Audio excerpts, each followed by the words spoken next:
में पहली बार अजान दी थी।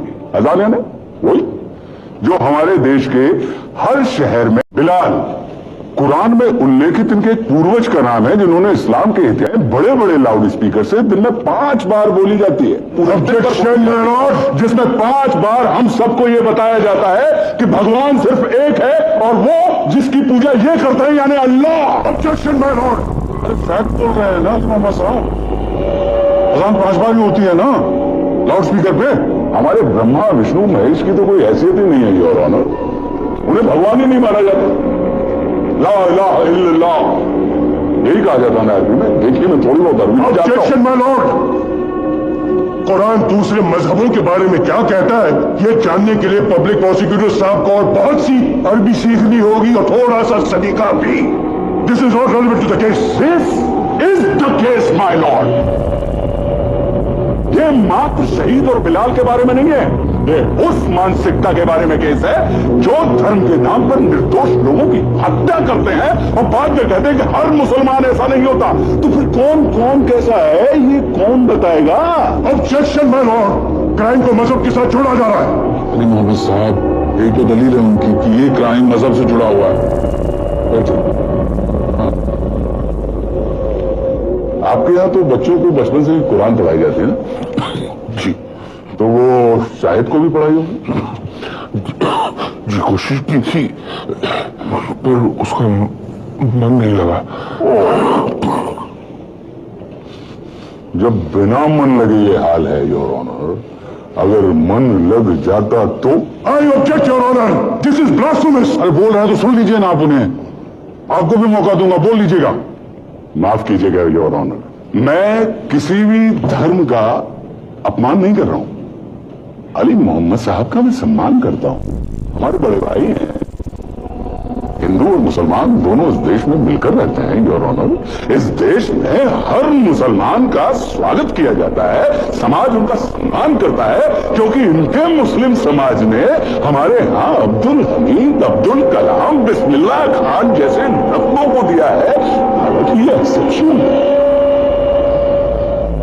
Your honour. मैं बिलाल मोहम्मद की बेटी आयत मोहम्मद को विटनेस बॉक्स में बुलाना चाहता हूं। आयत मोहम्मद हाजिर हो।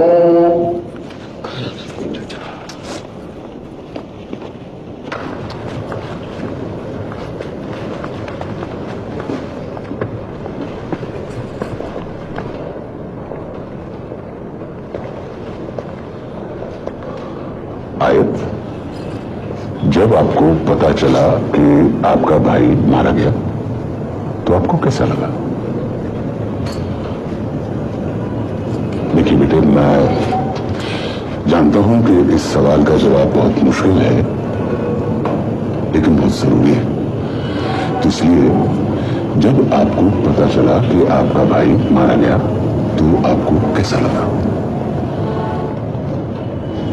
बुरा लगा, बुरा लगा। क्यों बुरा लगा बेटा? हम भाईजान से बहुत प्यार करते थे। Exactly your honour. बहन को इस बात का बुरा लगा कि उसका भाई मारा गया, उसको इस बात का बुरा नहीं था कि उस भाई ने निर्दोष लोगों की हत्या कर दी। अगर वो भाई जिंदा रहता तो सब कुछ ठीक था। Objection my lord. Accused Bilal पर अभी कोई भी आरोप साबित नहीं किए गए और उनके परिवार के हर सदस्य के नाम और मजहब के बेसिस पर सवाल खड़े किए जा रहे हैं। ये सवाल मैं नहीं खड़े कर रहा हूं, ये सवाल खुद ब खुद खड़े हैं अपने पैरों पर। साहब, एक्यूज बिलाल और इस फैमिली ने एक बच्चे को बचपन से ही शहादत के लिए तैयार किया, उसे आतंकवादियों से मिलवाया, उसे हिंदुस्तान और हिंदुस्तानियों के खिलाफ बरगलाया, उसे तैयार किया और इस पूरी घटना को अंजाम देने में लॉजिस्टिकल सपोर्ट भी दिया। साहब, मैं अदालत से थोड़ा सा वक्त चाहूंगा ये सिद्ध करने के लिए कि सिर्फ अभियुक्त ही नहीं बल्कि इनका पूरा परिवार ही इस आतंकवादी साजिश का हिस्सा है।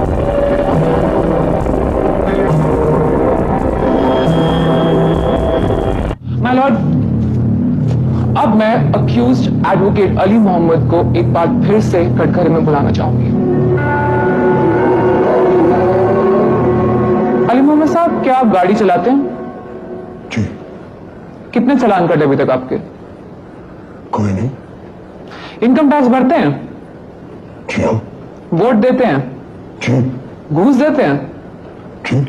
सरकारी अफसरों से अपना काम आसानी से कराने के लिए क्या आप उन्हें घूस देते हैं? नहीं जी नहीं। कितने आतंकवादी हैं आपके परिवार में? कोई नहीं। ये कैसे कह सकते हैं? क्योंकि मैं जानता हूं अपने परिवार को। शाहिद को नहीं जानते थे? शायद वो हमसे गलती हो गई।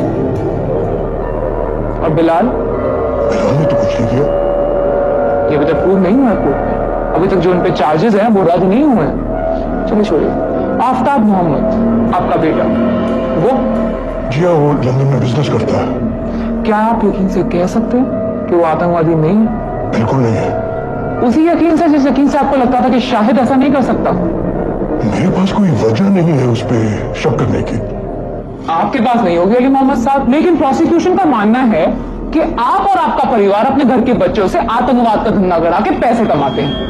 आप सब के सब देशद्रोही हैं, ये आरोप है आप पे और आपके परिवार पे।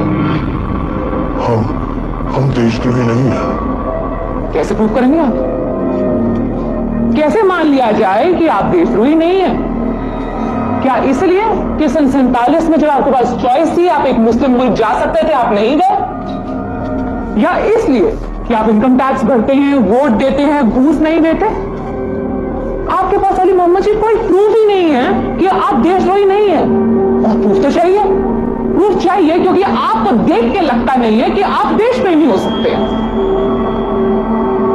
ये दाढ़ी कब से रखी आपने? यही 2.5-3 साल से। क्यों? हमारे यहाँ सुन्नत है। क्या आपने ये कभी नहीं सोचा कि एक आम देशप्रेमी कैसे फर्क करेगा दाढ़ी वाले अली मोहम्मद में और दाढ़ी वाले उस सीरियन, इराकी, अफगानी, पाकिस्तानी, कश्मीरी टेररिस्ट में जिसकी फोटो आज दिन अखबार में छपती रहती है? कैसे हमें पता चलेगा कि वो खराब मुसलमान है और आप अच्छे मुसलमान हैं?